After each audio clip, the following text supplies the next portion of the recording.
Welcome to Business Networking and Referrals. I'm Faithann Basore, and here we're making the invisible parts of networking visible, things like conversations, body language, and connection, so you can build real relationships that lead to referrals. Let's get into today's episode. This episode is a solo episode, and I'm going to introduce my 3-question reset.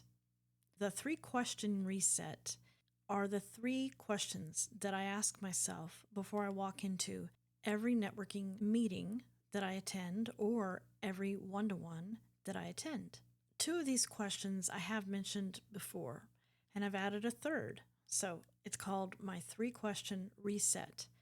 The reason why it's called a reset is there comes a transition when you've parked your car, you've put your car in park, you put your keys in your pocket or in your purse or your bag.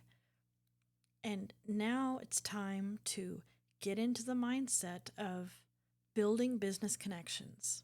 The very first thing that can help us when we are attending networking meetings is to have an intentional reset. Do not go from all the things you're thinking about on the way to the networking meeting. Did I put the laundry in the dryer? Did I follow up with that prospect who emailed me yesterday? Yeah, I think I did. The dog needs his shots. I need to make the appointment for the vet. I need to make sure that I take the chicken out of the freezer when I get home. All of that can stop when you put your car in park and just sit in your car for a second and do your reset. Take a deep breath in and out, and maybe 2 or 3 deep breaths. And I want you to imagine the possibilities that are waiting for you in this meeting or this room. So that's the first thing, is there has to be an intentional break from the everyday millions and millions of things that are on our minds. A break, a reset, and a focus on the opportunities that we are about to walk into. This does a lot for us. It calms our nervous system and it makes us more open. It makes us actually see more when we do this quick reset. If you're already kind of frantic, this reset is helpful. I'm calm, I'm here. There's no need to rush. There are opportunities here, and this is going to be a very great hour coming up, or hour and a half, or however long it is. So the reset first is we stop everything and we take a couple of deep breaths and we focus on what's waiting for us. Here are the 3 questions that I use after I have reset. And I'm still in the car, usually. So are you ready? Here's the first question. Will my behavior today reinforce to the people in the room that I'm referable? Here's the second question I ask. What opportunities are here waiting for me? And the third question is, what opportunities do I have for others in this room that I just don't know about yet? When you have put those 3 questions into your mind and you walk in calm and exploratory and curious, doors will open for you. So let's go through these 3 questions one by one. The first question, will my behavior today reinforce to others that I'm referable? This is something I addressed on Live at 5 in my Facebook group recently, the Networkers Tour Guide Facebook group. And I talked about at an open networking meeting, what they really want to know is if my mom has a leak in her roof, are you the person I can send to her? Will you show up on time? Are you going to be honest with her? Will you follow up? Are you interested in having a relationship with my mom? A customer-client relationship that makes my mom feel important. What the question people want to know is, are you referable? Now, some may welcome deeper conversations and may welcome a bigger friendship, a closer friendship with you later on down the road.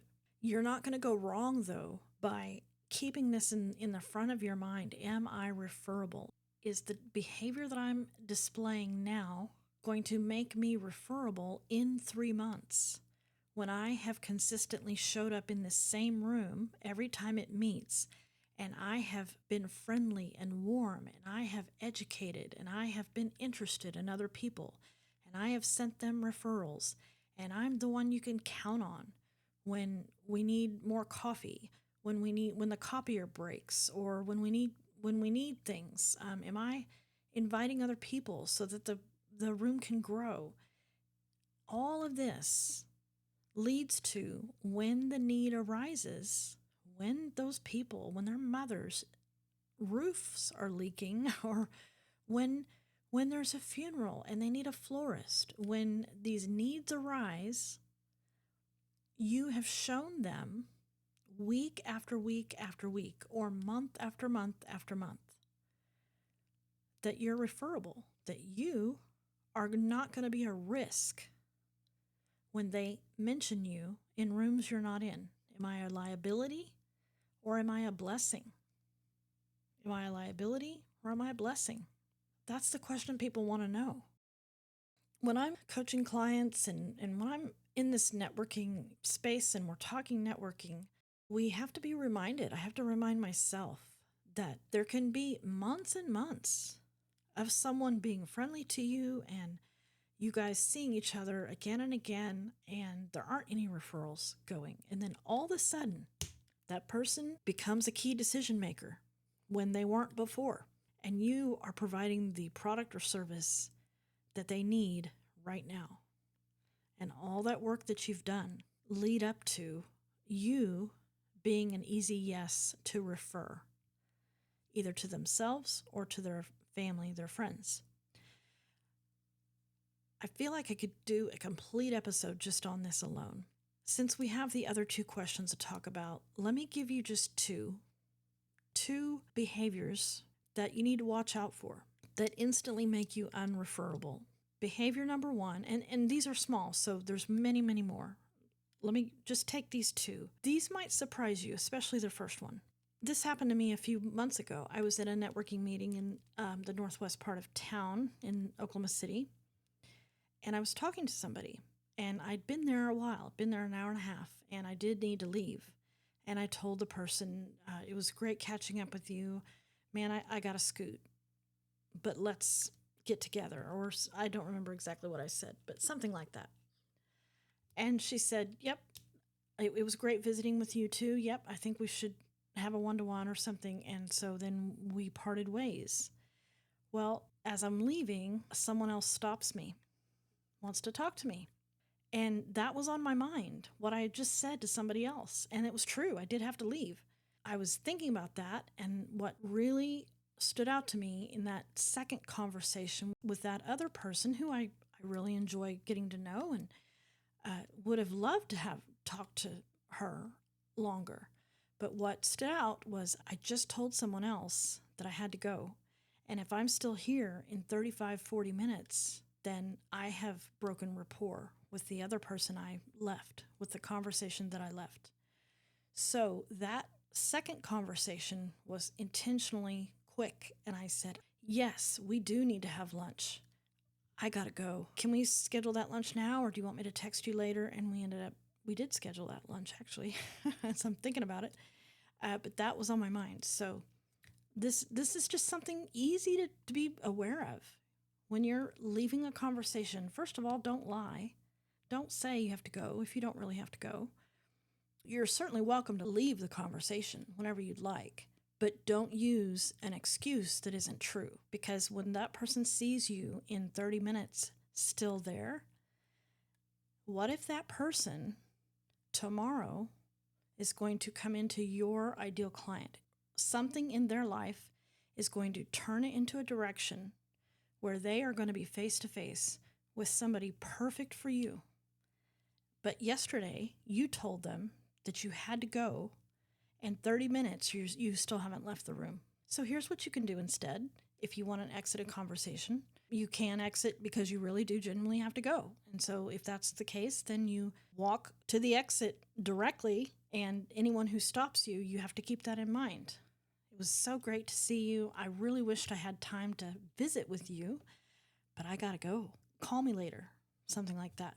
Or if you just want to leave the conversation, then what you can do is you can find that lull, find that pause, and say, I told myself I was going to meet 3 new people while I was here. Who should I meet next? So invite them to help you in the transition. The other thing you can do is ask them, is there anybody here that you would like me to introduce you to? If I know them, I'm happy to do that. And you take them to somebody else. Another way to end a conversation is to invite them to a one-to-one meeting. So maybe you don't want to end a conversation because it's boring. Maybe you really are having a wonderful time and you realize that you have other people that you need to talk to.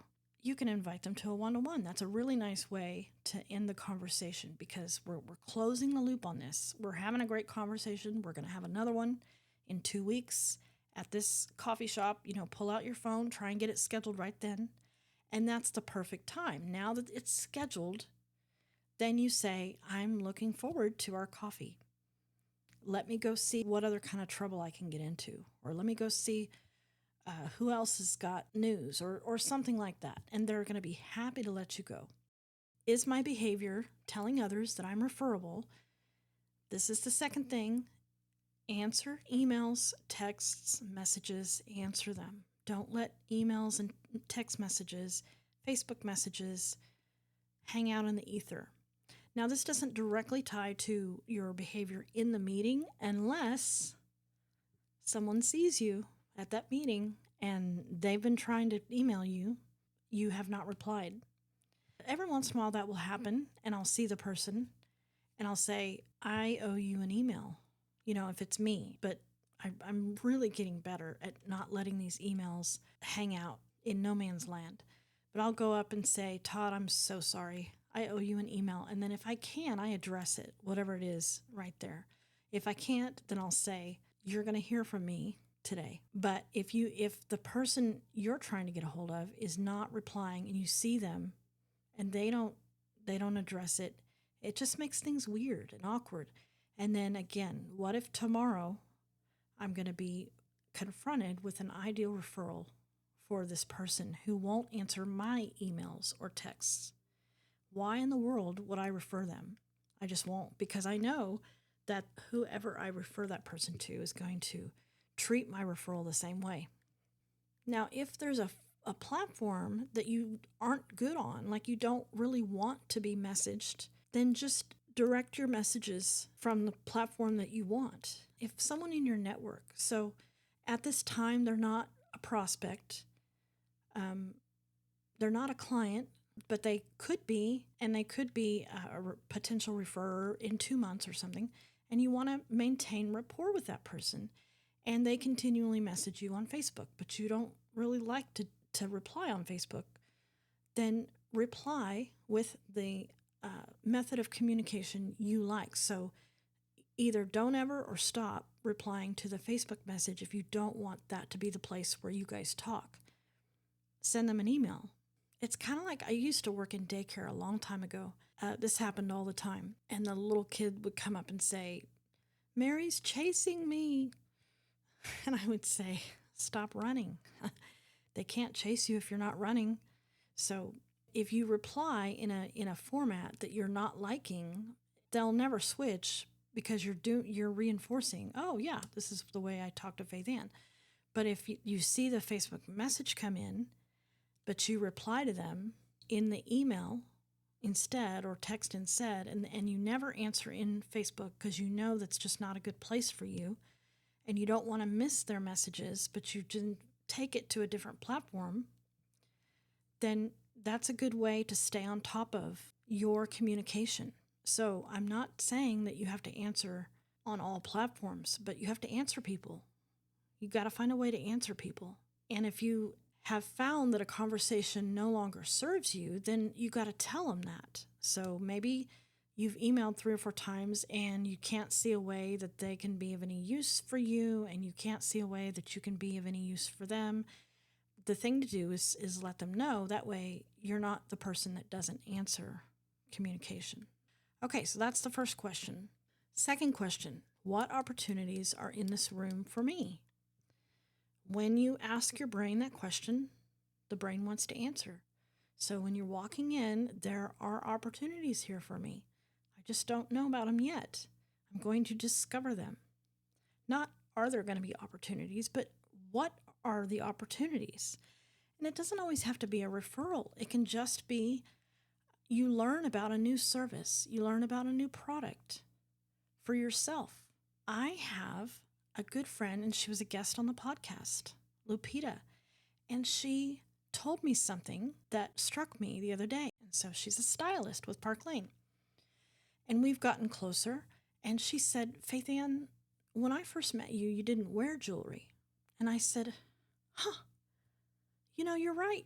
I mean, I would occasionally, and I have some dear people close to me that would give me jewelry. And when they would give it to me, I would wear it occasionally. Now I wear jewelry all the time, and a lot of it has to do with her. So, what was the opportunity when we first met? There's the opportunity for me. I now have somebody that I love supporting and that I get great jewelry from. And what was the opportunity for Lupita? It was to gain a client and a cheerleader, a true cheerleader, because I cheerlead her because she's genuine. She's the real deal. So it can be something that you learn about, a service or product you learn about. It can be more awareness of a business owner that you don't know just yet. So I talked about in the last episode about our twos. Our twos are those people that we don't quite know well enough, but we see them a lot. So the opportunity is, I saw Mary 2 weeks ago at another networking event. I didn't get to talk to her.